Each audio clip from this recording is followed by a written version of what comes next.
Super excited to put this Super Flower Leadex Gold 135 Pro into this case. Really like this bronze cover on here for the fan grill. Also really amazing how small and compact things are now.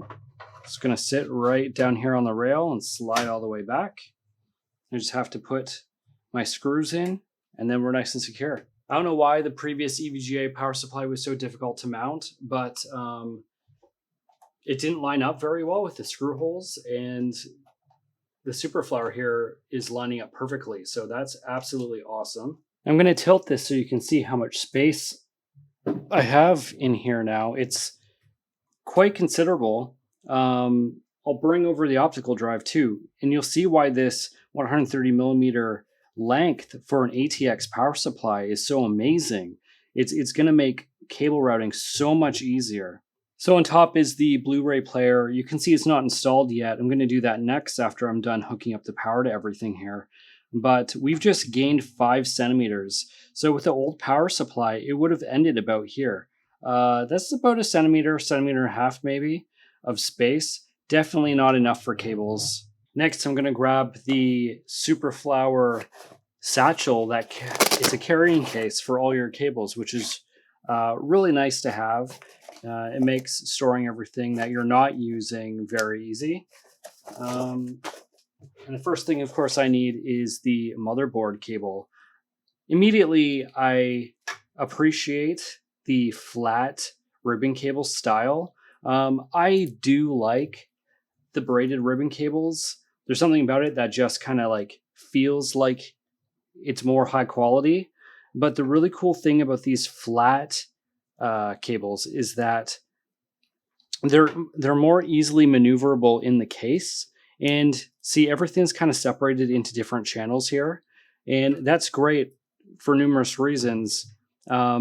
Mostly coming down to organizing the interior of your case. If you need to move something around to make more room, you can do that. It's possible.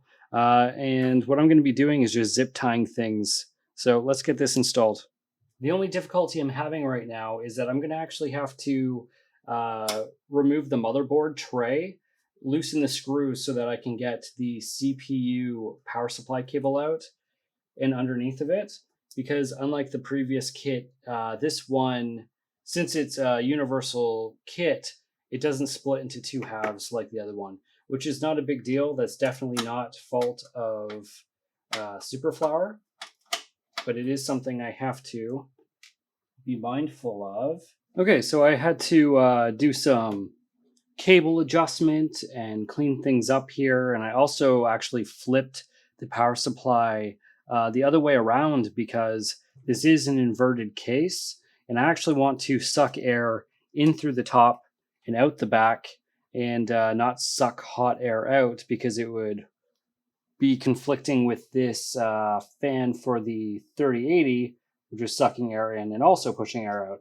Taking a look in the top here, I have everything connected, and I've zip tied and twist tied everything. It's not the cleanest thing ever, but what I'm more concerned about than how it looks, because there's going to be a panel on the side of it, is airflow. So the air is not going to be blocked from this 180 millimeter air penetrator fan into the CPU cooler.